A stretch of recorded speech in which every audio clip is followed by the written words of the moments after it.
Welcome to this week's End of Days Update, coming to you from Tulsa, Oklahoma. We had a great time in Jasper, Alabama there at Grace Family Church. Always have a good time there. People are so hungry for the Word. And if you're anywhere near Minneapolis, Minnesota, we'll be at Mendona Heights this weekend. We'll be there Saturday, Sunday, Monday at Foundations Christian Fellowship. And then on Wednesday, we'll be at Brooklyn Park, Living Word.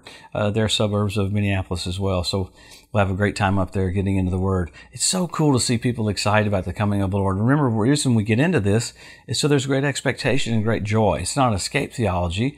Paul talked about the rapture of the church so that we'd be happy and hopeful. So it's sad that the end times has gotten such a bad rap about it being depressing and bad. Obviously, it's very scary for the world, but for the church, man, there's nothing but great things ahead. We do have perilous times. We do have men who be lovers themselves. But in the midst of that, we're pushing through, being steadfast, always abounding in the work of the Lord, for as much as we know that our labor is not in vain in the Lord. So that's the thought pattern before the rapture, is steadfastness. So let's pick up what's happened around Israel this week. Man, every single week, I say that I'm not surprised, but I get surprised even more. Probably first would be Iran.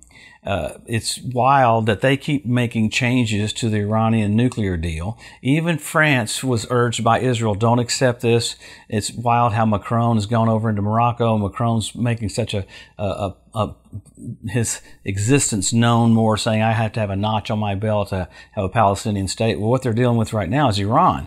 The reason being is Iran has all these undisclosed locations that they keep finding centrifuges and radioactive material that they've not disclosed, so that there's no oversight for them whatsoever. So the International Atomic Energy Agency is like freaking out, going, hey, we can't keep up with what you're doing because you keep lying to us.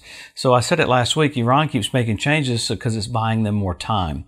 It's funny that Israel said, don't do this deal. And then it came out this week, hey, they've already got nuclear weapons. So it's kind of bizarre having different countries saying, why should we even have a nuclear deal when they already have nuclear weapons? So the problem is when they get that ready at any given time, they want to annihilate Israel. No one even says a word about, in the midst of their negotiations, they said they would make New York City a blaze of fire. So you've got a threat from a leader of a country in the midst of them trying to negotiate a better deal. Well, you have oil being shipped around different ways, basically circumventing all the sanctions that have been on Russia and been on Iran. So they're manipulating the whole deal. So it's just crazy. So you have Russia's prime minister get mad at Israel because there was another Israeli airstrike in Syria. Israel's having to do that. You have Turkey doing airstrikes in Syria. So you have all these players getting to the location, getting closer and closer to Israel. So Russia had some really interesting things happen this last week because the Ukraine begged them not to hit that nuclear plant, and Russia keeps trying to do it. So the whole world's looking at that because that's one of the largest nuclear plants in the world. So a lot of danger there. So in the midst of that, you had Hezbollah up in Lebanon basically threaten Israel, we're going to go after your gas wells in the Mediterranean. And Israel said, well, bring it on. We'll go to war. So Israel's having to protect itself on every different side with people going crazy. On top of that, you have in Gaza, there was a massive explosion in Gaza, and some people, civilians got killed. Well, they blamed it on Israel. Even ABC News blamed it on Israel. It wasn't Israel's fault. It was how they were stockpiling the weaponry in Gaza. It blew up because they didn't stockpile it right. So ABC News even quoted that incorrectly. You have CNN even pulling out documents of the Iranian nuclear pact that were not true, pulling out things to try to make it look more favorable for Iran. How crazy is that to have an American news organization try to take up for Iran? So you name it, it gets weirder and weirder as we go. But remember, the whole purpose of getting into all this is to show us how close we are to the Ezekiel 38 war, because the rapture is signless, but the second coming has so many signs. You're seeing the players for the Ezekiel 38 war literally come to the forefront with their verbiage, with their actions, and even with their military might. You got Cyprus that's basically buying the Iron Dome technology from Israel because you have such a threat coming in from Turkey. Turkey did 4 or 5 things this last week that I'm like, are you serious? They're doing even more. So to the point that Cyprus got Iron Dome technology even for them. So they're having to protect themselves from Turkey because Turkey's literally doing its tentacles all over the Middle East because it wants to call on all of Islam to ascend to the Temple Mount to take the Temple Mount from the Jews. I mean, that verbiage is like, I'll ascend to the sides of the north and be like the Most High. So you still have the trouble with China threatening Taiwan. You have earthquakes this last week. You had massive flooding.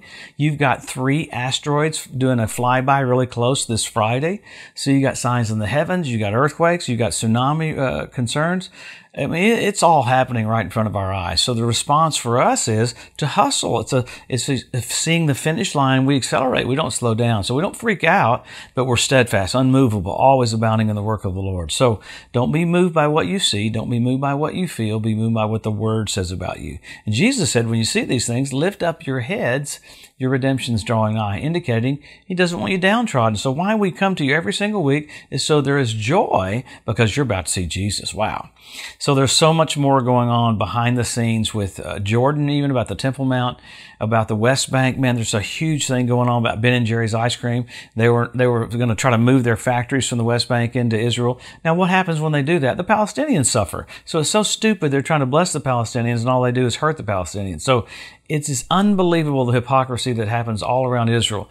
Didn't even get into any of the politics that's going on in Israel. That's so complex. It would take hours to get into it. So you see a lot of jockeying for position.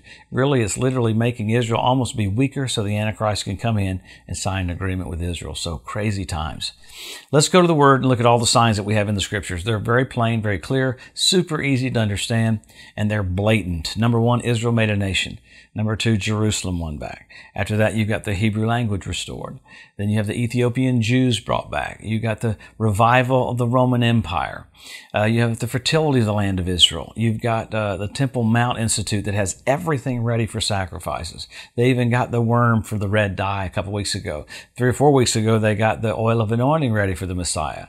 I mean, just remarkable. You've got the Palmyra, Syria, where the Tower of Babel was. Russia rebuilt the archway for Baal worship.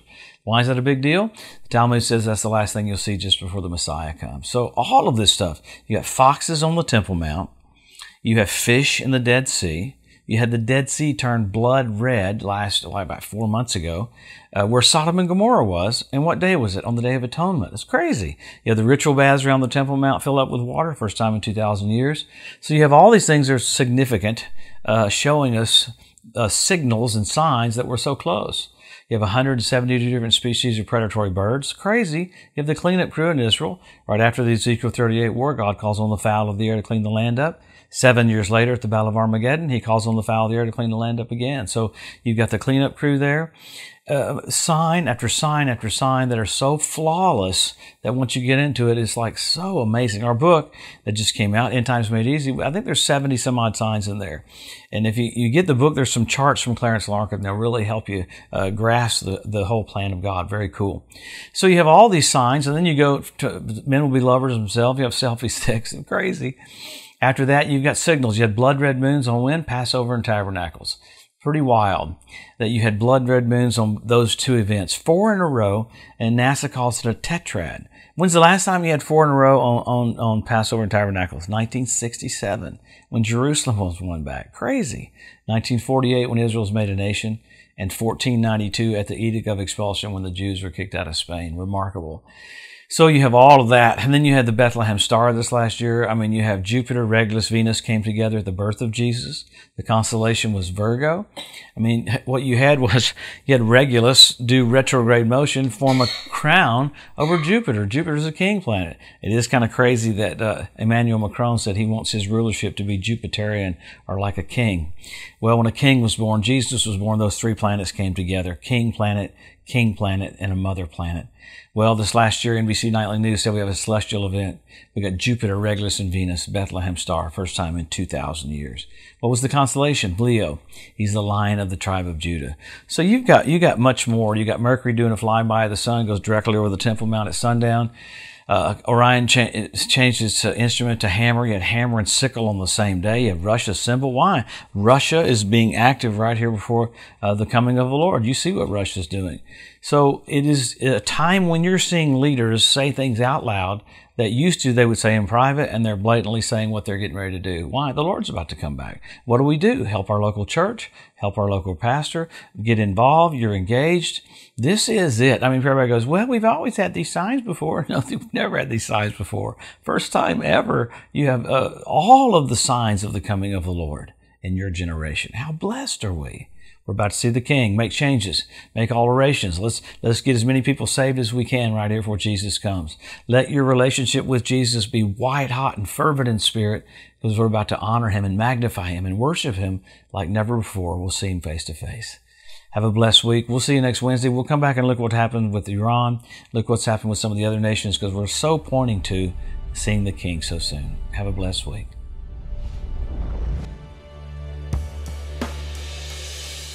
Thanks for joining us today at the End of Days Update.